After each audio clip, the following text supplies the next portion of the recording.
하루를 여는 말씀과 멜로디. 높은 뜻 하늘교회 아침 예배.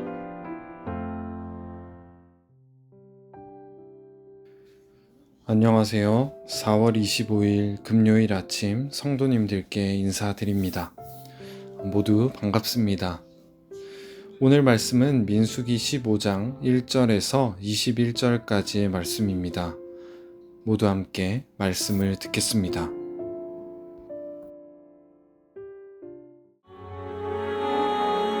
여호와께서 모세에게 말씀하여 이르시되 이스라엘 자손에게 말하여 그들에게 이르라.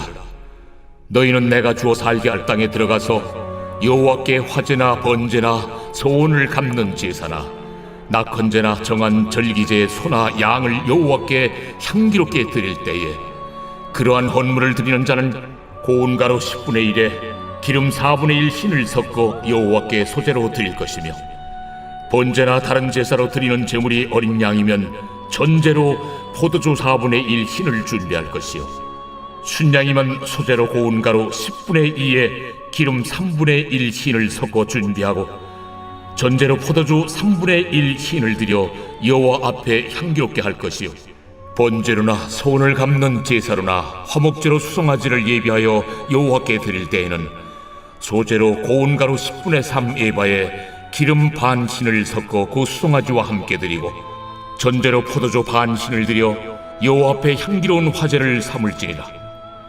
수송아지나 순양이나 어린 순양이나 어린 염소에는 그 마리수마다 위와 같이 행하되 너희가 준비하는 수요를 따라 각기 수요에 맞게 하라.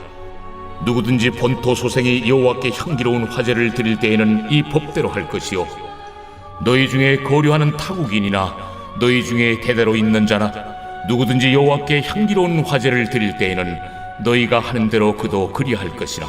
회중 곧 너희에게나 거류하는 타국인에게나 같은 율례이니 너희의 대대로 영원한 율례라. 너희가 어떠한 대로 타국인도 여호와 앞에 그러하리라. 너희에게나 너희 중에 거류하는 타국인에게나 같은 법도 같은 규례이니라. 여호와께서 모세에게 말씀하여 이르시되 이스라엘 자손에게 말하여 이르라.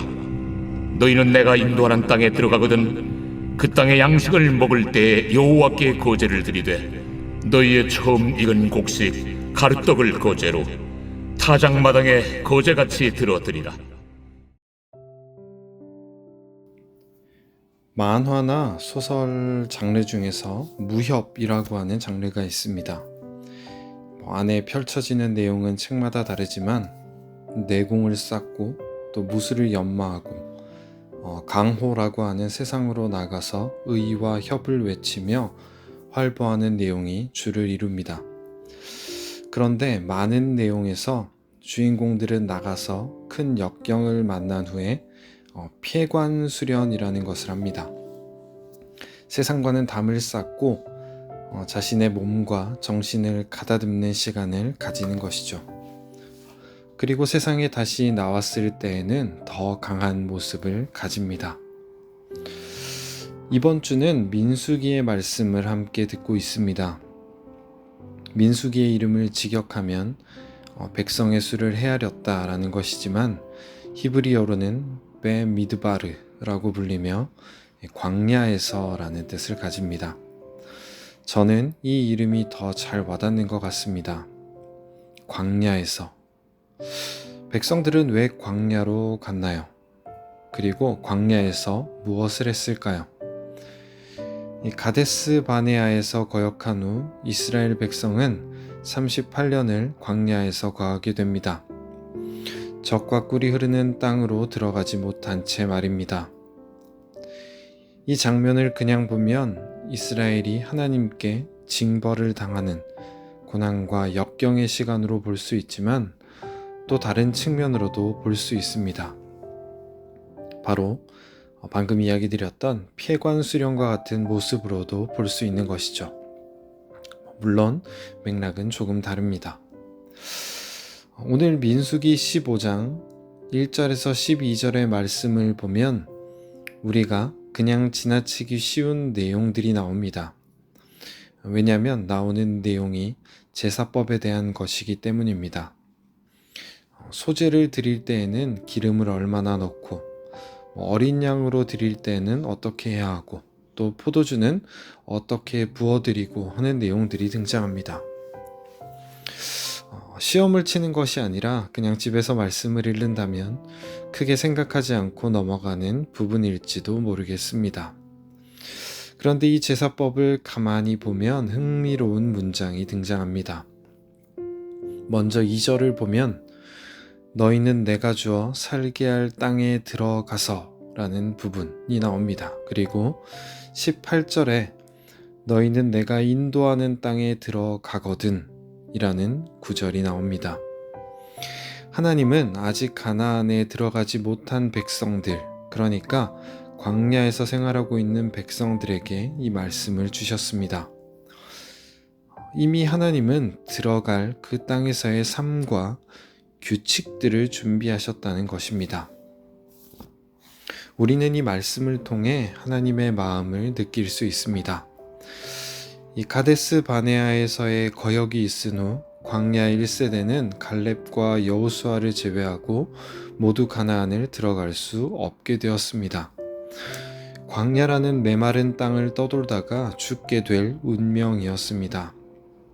어떻게 보면 이것은 헛되게 시간만 보내는 징계의 시간으로 볼 수 있습니다. 하지만 하나님은 이 시간을 통해서 미래를 준비하고 계셨고, 어떻게 하면 이 백성들이 하나님과 함께 살 수 있을지, 하나님의 거룩하심을 닮아갈 수 있을지 준비하는 마치 폐관수련 같은 시간이었다는 것을 우리는 볼 수 있습니다.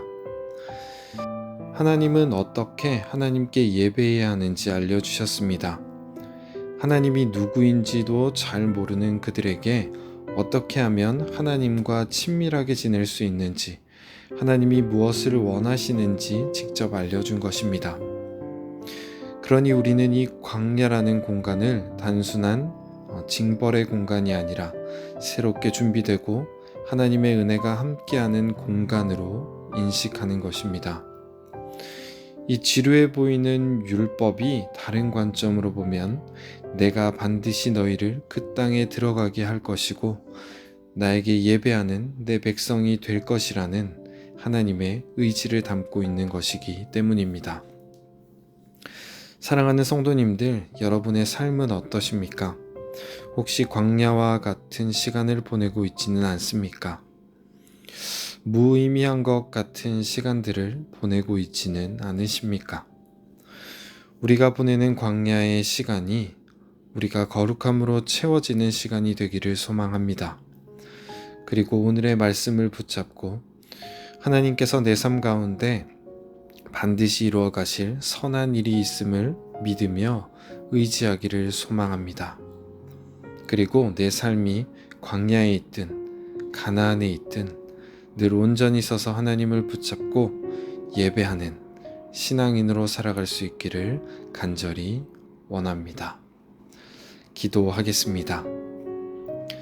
사랑과 은혜가 풍성하신 하나님 아버지, 오늘 아침도 우리를 말씀으로 불러주시고 광야 같은 길에서 동행해 주시니 감사합니다. 가나안에 들어가기 전 규례를 통해 미리 약속을 확증하신 하나님의 선하심을 기억합니다. 그들에게 광야가 징벌의 시간만이 아니라 우리의 체질을 바꾸는 폐관 수련이었음을 봅니다. 하나님, 우리 삶 가운데도 이런 광야를 직면한 사람이 있다면 그 상황 가운데서도 하나님의 선하심을 믿게 하시고 하나님께서 우리를 인도하시며 그 과정도 하나님께서 함께 하심을 믿게 하옵소서. 우리가 젖과 꿀이 흐르는 땅에서만 주님을 찾는 것이 아니라 그곳이 어디든 하나님 앞에 참된 예배자로 설 수 있게 하옵소서. 감사드리며 예수님의 이름으로 기도합니다. 아멘.